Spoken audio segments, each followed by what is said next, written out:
and Liss, and the name of the program is The Way to Go.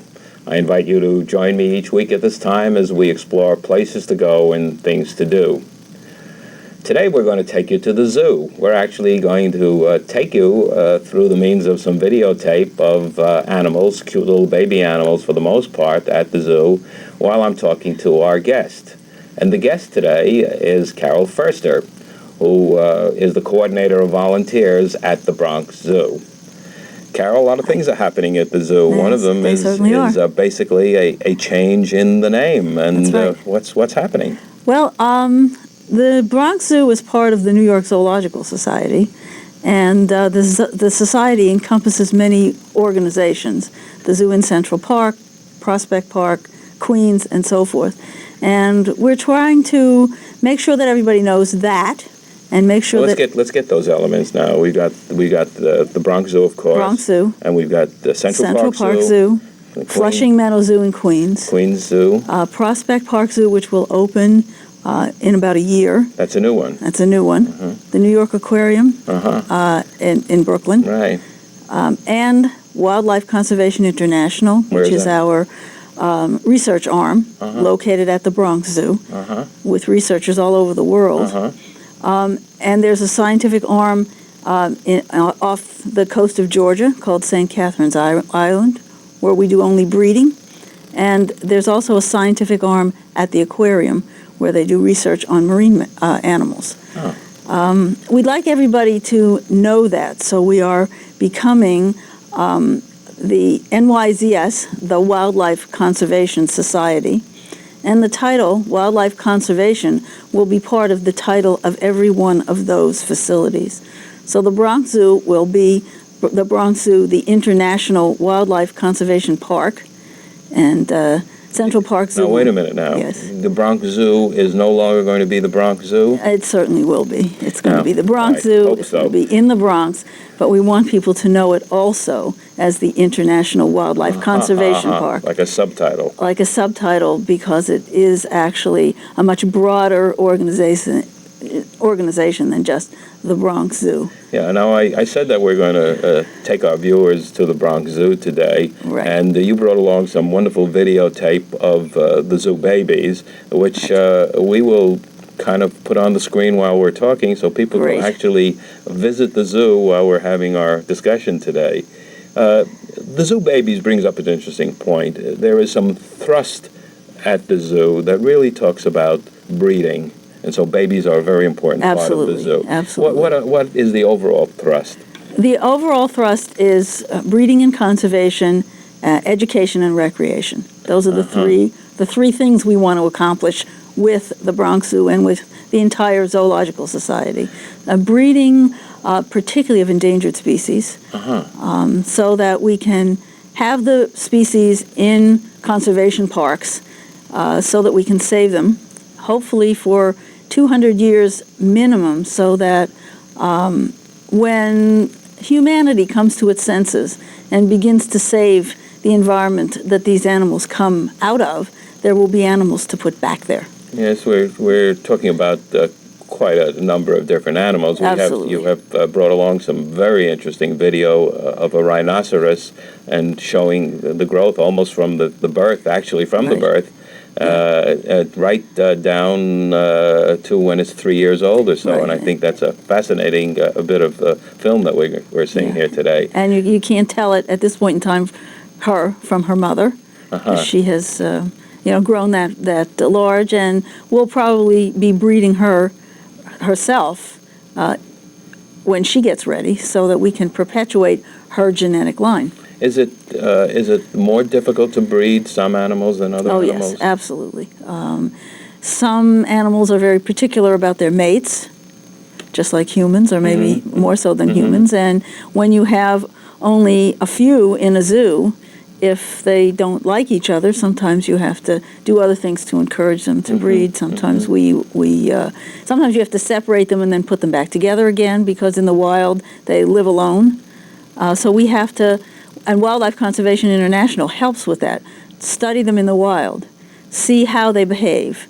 When they're breeding, when they're not breeding. Try and mimic that. There may be shifting around of animals from zoo to zoo, so that if a pair that has been put together is not compatible, we'll get them new mates. When you say zoo to zoo, not only within the New York zoological zoos, but other zoos as well? Yes, all over the country. All over the country. In the world, perhaps? And in the world, perhaps, yes, in some instances. We have actually had snow leopards at the Bronx Zoo from Russia, and we've done some exchanges with some of the Russian zoos with Mongolian wild horses as well. Now, someone said to me recently that she grew up at the zoo. She was there all the time, and I'm sure you hear that all regularly. the time. Particularly when I interview people to be volunteers at the zoo, that's one of the things that they say. People want to come back to give something back to the zoo that they enjoyed so much as a child. Sometimes they even confess to me that when they were growing up in the Bronx and they were supposed to be in school, they cut school to come to the Bronx Zoo. Now, as a coordinator of volunteers, you have the responsibility of hiring on or recruiting volunteers? Yes. And what exactly do the volunteers do? They're all educational volunteers, and their overall job is to educate the general public that comes to the zoo. And they do that by giving guided tours and by setting up biofact carts at exhibits, which are carts that look like a little push cart, but when you come up, you discover that you may see some snake skin or a bird's nest or the skull of an animal that may have passed away. And it's an educational tool. People can touch these things. They can't touch the animals. They can touch these things and learn about them that way. They do mini talks at exhibits. They run an information booth in the zoo center, which is where some of our elephants are housed. How many volunteers do you have? About 250. What does one have to do to become a volunteer? Sounds fascinating. Well, one calls the volunteer office, 718-220-5141. Okay, let's give that number again. Okay, 718-220-5141. And you get an application. And once we receive that, we ask you to come in for an interview where actually we're interviewing you and you're interviewing us. We show a tape of volunteers in action so that people can see what they do, and we talk to them about their feeling about animals and the environment and so forth. And then we have a training course. We do give a training course. It's 12 weeks, 1 day a week, full day. About a college freshman biology level course, but it's more than biology. How much time is actually required from a volunteer? If they volunteer on a weekday, it's 1 day a week, and on a weekend, it's 2 days a month, 1 day every other weekend. And who are your volunteers? Are they retired people? Everyone. Yes, during the week, many are retired, but many are also younger people who have what I call non-traditional jobs. For instance, we have some nurses, we have some people that run stores or work in stores that are open on weekends. We have an air traffic controller. These are people that work weekends, and so their free days are during the week. What's the glue that binds them? Love of animals? Love of animals, and even broader than that, love of the environment and the desire to save what we have and to help to teach people why we need to save it. Now, you started as a volunteer, didn't you? Yes, I did. I was a volunteer for 5 years, and then shifted. How did you work that out with your time schedule? Well, I volunteered on weekends, and I had young children at the time, and my husband was the babysitter. So that's why I went on weekends. And my family knew that my 2 Sundays at the zoo were sacrosanct. They actually used to call me and say, "We're planning a wedding. Tell me which Sundays we can make it," because I would be more likely to say, "No, I'm sorry, I can't go." My day at the zoo was just, that was it. And you can't have your wedding because I'm going to the zoo. That's the day the gorillas are mating. That's right. And even if they're not, I mean, some days, rain or shine, they come in anyway. Even if it's just to walk around the zoo and refresh themselves with things that they haven't seen for a while, and to have lunch with all the other volunteers that they've known and that they've become friendly with. It's a social function as well. Absolutely. It's very social, and that's part of their pay. And you say walking around and seeing it, the zoo is a place for entertainment. It's Absolutely. where people come. I know visiting the zoo with young children is a lot different than visiting the zoo myself, either without children or years ago. And you see it through different eyes, and you see people there, all ages, all types, all colors, having a wonderful time, and there's such an emphasis on pleasure. You don't have any problems there about graffiti or things like that, no, do you? It's truly amazing. It's a beautiful place, and I think people want to keep it that way. We have no graffiti. Even on a Sunday when there may be many thousands of people there, and the wastebaskets get full, you can see people still, they walk over and try and put their sandwich papers and things in the garbage rather than throwing them around, because they respect the place so much. It's safe, it's beautiful. People feel that way when they come there. It amazes me sometimes. I've been there on days when, as you say, the refuse barrels are overflowing. But that's not the only time to go in the heat of the summer or on a beautiful spring day. The zoo is open all year round, isn't it? 365 days a year. And is there an advantage to go when there aren't as many people? Oh yes, there really is. Well, if you're going inside the buildings, the animals, some of them tend to be more active if there are fewer people in the building. We don't know exactly what the pressure of people in the building is, because they're certainly separated and protected, the animals, but particularly in the reptile house or in Jungle World, which I went in with a very small group on one of these winter days when we had a terrible storm, and I saw some birds in there that I had not seen before, because they were really literally in the front of the exhibit. So, it really is a pleasure to go. So winter is a good time. Winter is wonderful. And spring and summer and fall. Right. Any time at all. Yeah. On a snowy day, it's gorgeous, even outside. It's warm in the buildings and it's gorgeous outside. I went back to the zoo after not being there for a long time, and I was amazed that it had changed. Everything seemed to be in its natural environment. Right. Is that a trend that's been going on? Yes. That's a trend in zoos all over the country and all over the world. We want to exhibit animals in natural habitat settings. We want people to see them as they would, almost as close to as they would see them in the wild as is possible.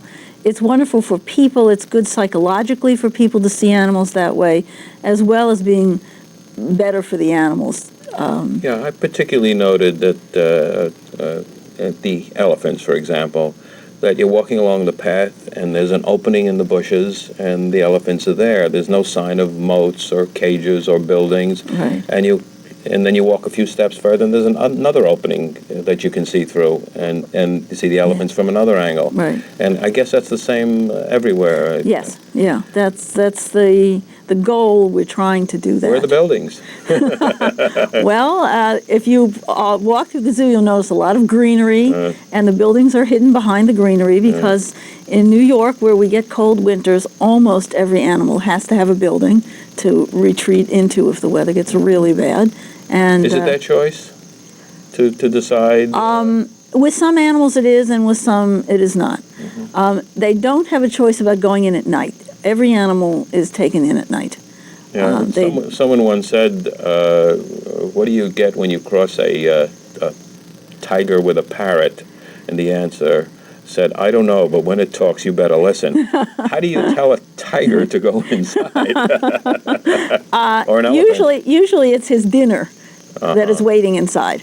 So they know. So they also have a routine, so that the tiger is brought in at 5 o'clock every day, and his dinner is inside, and that's basically the way that all animals are shifted from outside to inside. It's for food. It's for food that they come in there. What's the best way to see the zoo? Well, the best way is to plan ahead and decide the things that you want to see in a given period of time and go to those things rather than running all over the zoo. It's 265 acres. It's 2.5 days if you want to see the entire thing beginning to end and really read the graphics and look at the animals instead of just running past them. Now, when you get to the zoo, you are given something called the zoo paper. Right. And that's put out 6 times a year? 4. 4 times a year. And so that gives a lot of the information and what can be seen, right. and generally what's right. around. They'll highlight new exhibits or babies. As you can see, this one has a baby polar bear on the cover. And inside, of course, there's a wonderful map. Yes. And it's not really hard to figure out what's on that map, no. But it does give it a lot of information. And I suppose, is that map redrawn, I suppose, as things take place? Oh, yes. We try and keep it up to date. And on some of the maps, where things are under construction, for instance, you'll see it's stamped under construction so that you would know maybe not to go to that particular area this trip. Hopefully you'll make another trip later. When my children were young, we used to go to the zoo, I would say every 2 months. And we would, before we left, we would decide, today we're going to see giraffes and lions and, say, the African animals. Mm-hmm. And we would head straight for that particular area and spend a lot of time there. And then when the kids got hungry, we'd go and have some lunch. And there are plenty of places to eat all over the zoo, whether you bring a picnic or whether you want to buy there. You say that the zoo is open 365 days a right. year. Are there days when it's free? Wednesday. Every Wednesday? Every Wednesday it's free. Mm-hmm. Are those the busiest days as a result of that? Yes, absolutely. Now you have a lot of school groups coming in during yes. the year, don't you? Yes. And how does the school make arrangements to come to the zoo? From September through March, a school needs only to write to the zoo, to the education department, and they will be given a pass. April, May, and June, the New York City Board of Education hands out passes to city schools, and so they have to get them through their science coordinators. And outside the the rest of the New York metropolitan area still needs to write to the zoo and get a pass. Mm-hmm. Now, if you want someone to take your children around to the various places, you have to make those arrangements in advance? Yes. You make those arrangements with the Friends of the Zoo, and those are the volunteers who are docents. And the phone number is the number I gave before, 718-220-5141. And you just tell the lady who answers the phone that you'd like to arrange for a tour for your school group. And she will get the date, get the subject that you would like to have, and there's a whole list of them, such as predators and their prey or adaptation. Actually. Right. And then she takes care of sending passes to groups that are coming for a tour. So you don't have to do both things. So if a large group is coming from a school, so your docent takes the whole group through? They can handle approximately 120 school children a day. And we break it down into smaller groups of 10 to 15 students, depending on how many other students we have coming in and on the number of chaperones. Each group that goes out with a docent must have a chaperone with it from the school. And what about those that choose to come without a docent? The schools can just come right in anyway without? They can, with a pass, they can come right in. What do you do about educating teachers? Teachers can be educated in several ways at the zoo. You can simply purchase some preparatory material and then bring your class. But if teachers are more interested in learning how to use the zoo as a resource and integrating zoo trips into their science education or life sciences, there's loads of teacher training that's done by the education department. Most of it is in the summer, where the teachers will come for a week, or one program called HELP, which is Habitat Ecology Learning Program. They come for 2 weeks. Mm-hmm. And they come to the zoo every day. They're there from 9 till about 4 in the afternoon. And the instructors that work for the education department teach them how to use the zoo as a resource, not just in biology, but in all of the sciences and somewhat in math. And we do some anthropology during that week. We do some singing, some arts and crafts, so that they learn a lot of ways to integrate the zoo into the program all across the board. And the zoo goes beyond the visitors. There are programs that you're involved with on saving wildlife, Yes. for example. Yes. Let's talk about that a little bit and some of the literature that's available. Okay. You can become a member of the zoo. You can become a family member, or you can become a sponsoring member, which would be, or a patron, which is a little bit more money. Mm-hmm. Basic membership gives you some free passes to come into the zoo, some parking passes, and some passes to go on some of the rides. Mm-hmm. And the more you contribute, the more of those passes you get. So that if you become a patron, you get unlimited access to the zoo and unlimited parking. We also have a wildlife crisis campaign mm-hmm. where we are trying to raise money for some specific exhibits or some specific projects that WCI is sponsoring. Mm-hmm. One of the big projects that we're trying to raise massive funds for is the Great Gorilla Forest, which our gorilla exhibit, today's gorilla exhibit, which was state-of-the-art when it was built, is kind of outdated, and we'd like to put our gorillas in a forest, which is where they might live in the wild.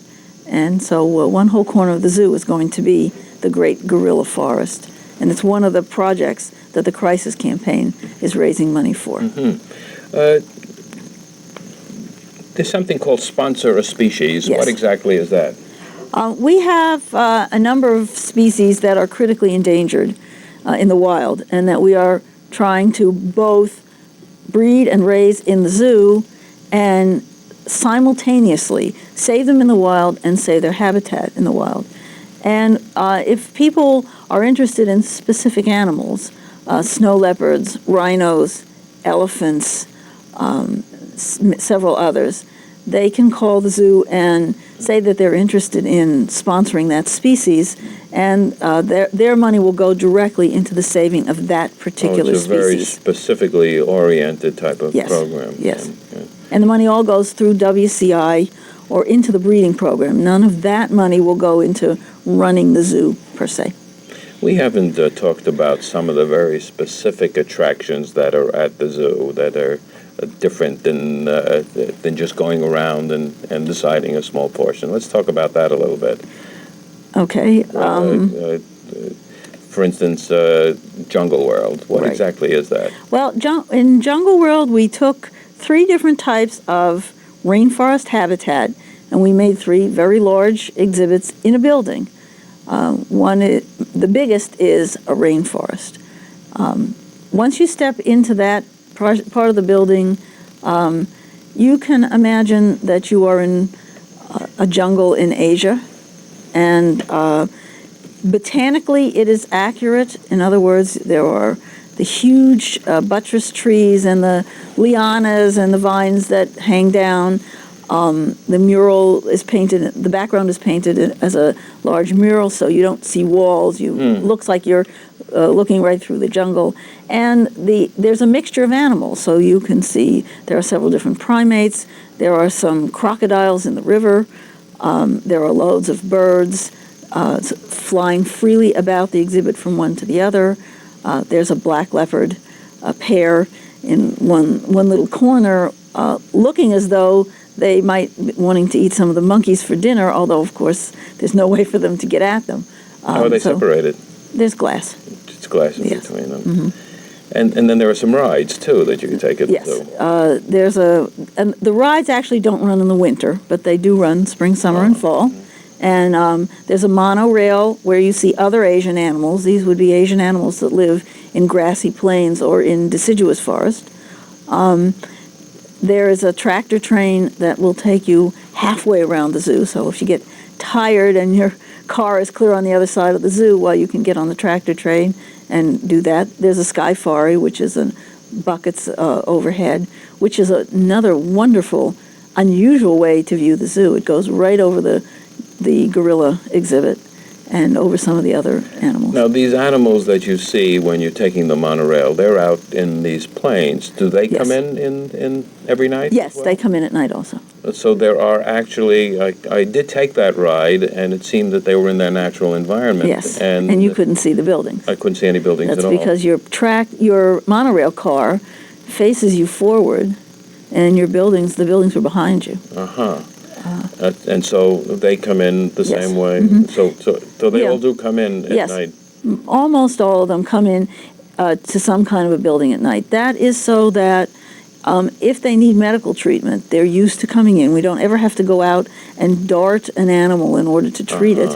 And the keepers can see them every night. And the keepers become very familiar with the animal, so that no animal would ever, say, limp into, maybe even strain a muscle. And that would never go longer than a day without a keeper spotting that and immediately seeing that medical treatment is started. Tell me something personal now. You've been at the zoo a long time. Yeah. What's your favorite? What do you like the best? My favorite animals? Your favorite exhibit, actually. I like the new African exhibit, actually. Why is that? It's so well integrated between several different animals and cultural aspects of it. And we have, for the first time ever, put 2 troops of baboons together in the same exhibit. And it's large enough for them to interact as baboons would in the wild. And so you see the fights at the territory boundary, which are mostly screaming fights. There's no physical contact. Well, I just love sitting there and watching that. Well, we've really only been able to take a very short tour through the zoo today, and we've run out of time. And we've had a wonderful time, and I thank you for coming. It was a pleasure to be here. My guest today has been Carole Ferster, who is the head of volunteers at the Bronx Zoo, and I thank her very much for joining us. This is Norman Liss. Thank you for coming along to the zoo with us today, and until next week at the same time, have fun.